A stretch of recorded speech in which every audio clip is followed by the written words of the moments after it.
Hello everyone. This video is for Unit 5, Lesson 2, Operations with Radical Expressions. So this first problem says, can we simplify the following expression, y or y not? And we have 2y plus 5x, and the answer is no, because they have different variables.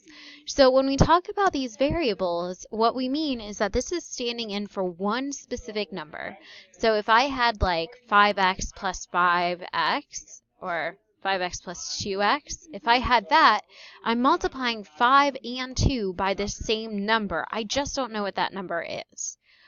So we're going to be talking a lot more about like terms when it comes to radical expressions, but a lot of those operations that we do with variables are going to be pretty consistent with what we do with radicals.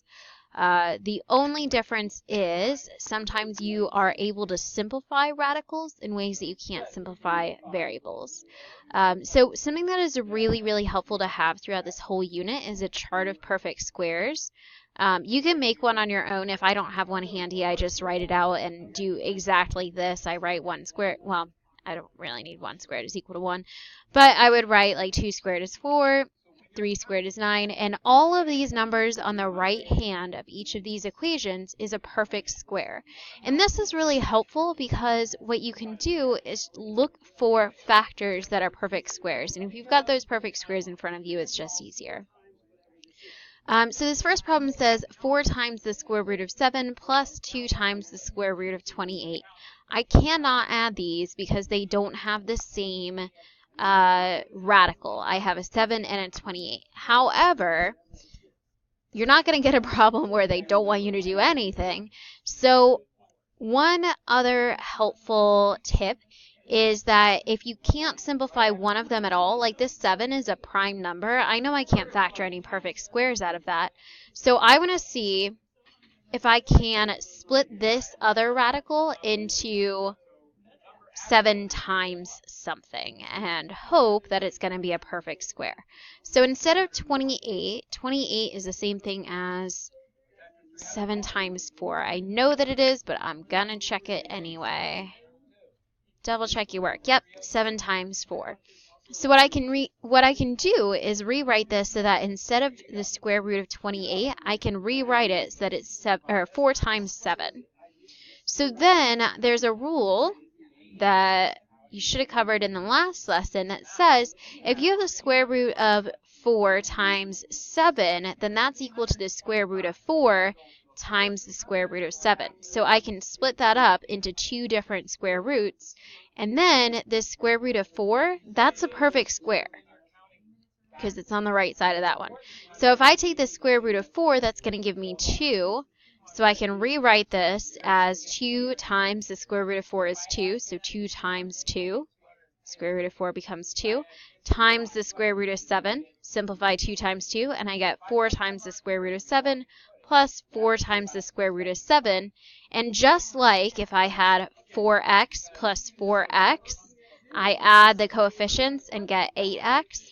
I do the exact same thing here, and I add my coefficients, and I get 8 times the square root of 7.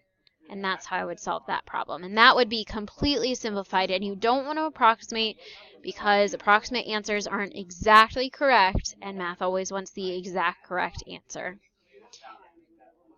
All right, moving on to the next one.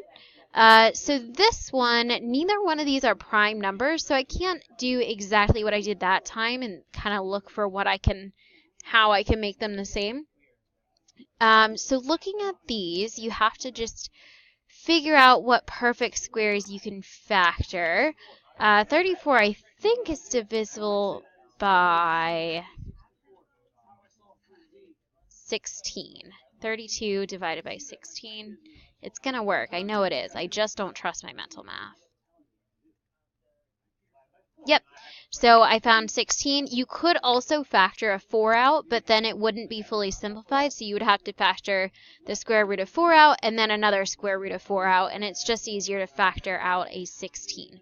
So I'm going to rewrite this as 5 times the square root of 16 times 2.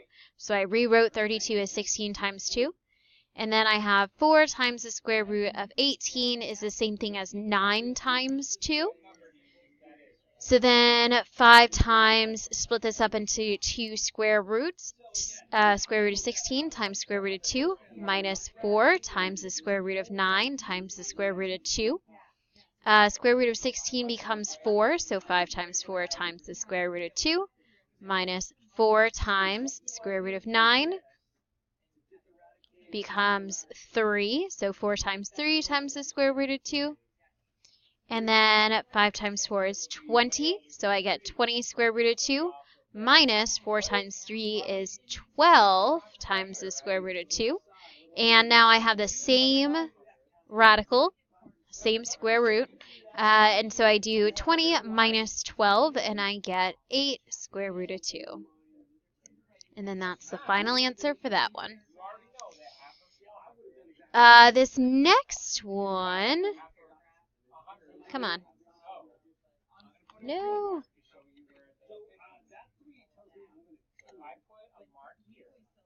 Not sure why it won't let me drag that. Oh well. So this one is a case of the distributive property. So I'm going to distribute just like I would with any other problem because I have something being multiplied times everything inside the parentheses. So I distribute and I do the same thing like backwards of what I did before. So before I factored and split it up into different square roots, I can also do the opposite. And if I have a square root times a square root, I can combine them into one square root.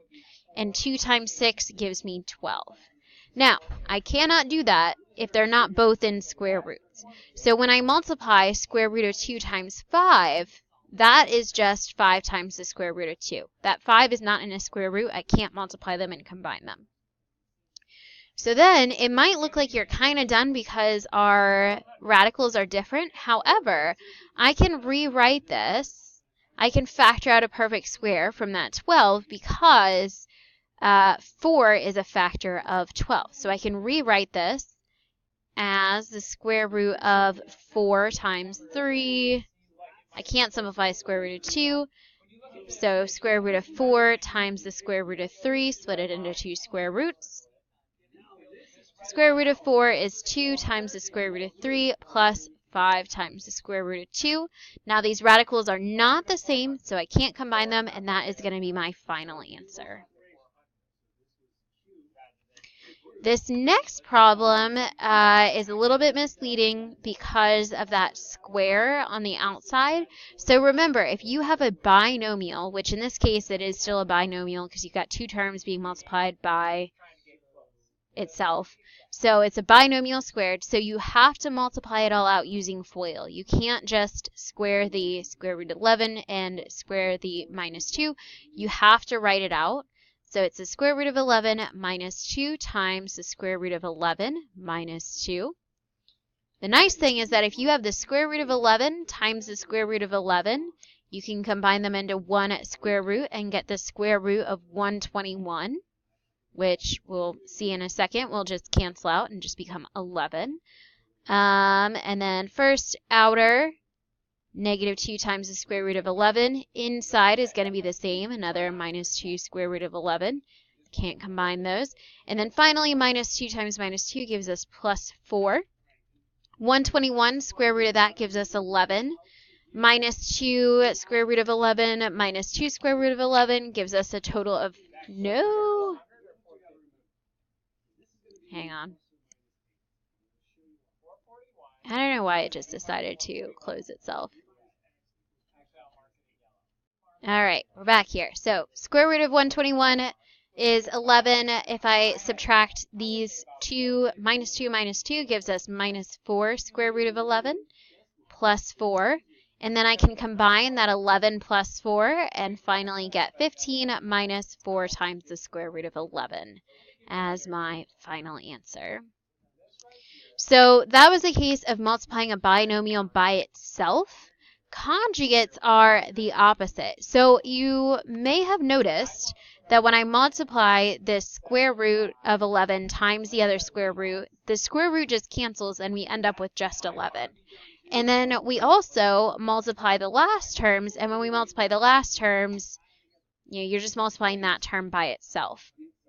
So this middle term is the only one that is different than what we're going to look at next, which is conjugates. So basically what ends up happening with conjugates is that when you multiply the conjugates, the middle terms drop out, and you're left with just the first term squared minus the last term squared. So let's see. Yeah, I'll show you why with that one, and then we'll just use the formula from here on out. So for reasons unknown to me personally, you do not want square roots in the denominator of a fraction. It's a very specific rule, but it's just a thing that has been decided by someone other than me. So when you have something like this, you want to cancel out all of the radicals in the denominator. And you can do that if there's just one radical by just multiplying it by that radical. So like if I had square root of 10 on the bottom without that square root of 5, I could just multiply the top and the bottom by the square root of 10, and then it'll cancel out. However, when you have two radicals being added together, I can't combine these. I can't really do anything with them. So I have to multiply by the conjugate. So the conjugate is just the same exact thing, except instead of a plus, I'm going to make it a minus. And if it was a minus, I would make it a plus. So I have to multiply the top and the bottom by the square root of 10 minus square root of 5.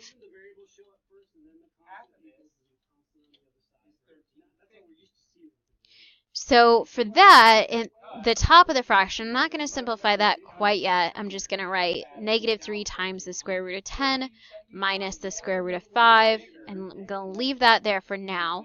And I'm going to show you, so remember I have to use FOIL here. So if I multiply the square root of 10 times the square root of 10, that gives me the square root of 100, which is just 10. If I multiply 10 times minus square root of 5, I get minus square root of 50. If I multiply 5 times the square root of 5 times the square root of 10, I get plus square root of 50. And then finally, square root of 5 times negative square root of 5 gives me minus the square root of 25. So I've got a positive times negative. That gives me a negative square root of 25, which is just minus 5. So these middle terms are going to cancel out. And then I'm just left with 10 minus 5.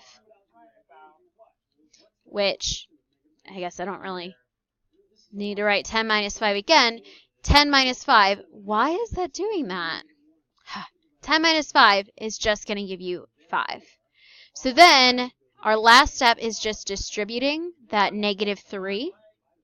And you get negative 3 times the square root of 10, negative times minus square root of 5. Negative times a negative gives me plus 3 times the square root of 5, all over 5. And that would be your final answer. So notice that what ends up happening, you can actually I would still recommend trying it yourself, but you can kind of skip that step by saying, okay, I'm multiplying it by the conjugate, so I just really have to use this formula up here. I square the first term, and then subtract from that the second term squared. So in this case, I have square root of 7 and square root of 3, so I would find square root of 7 squared, multiply it by itself, and then the second term, multiply that by itself, and then subtract the 2.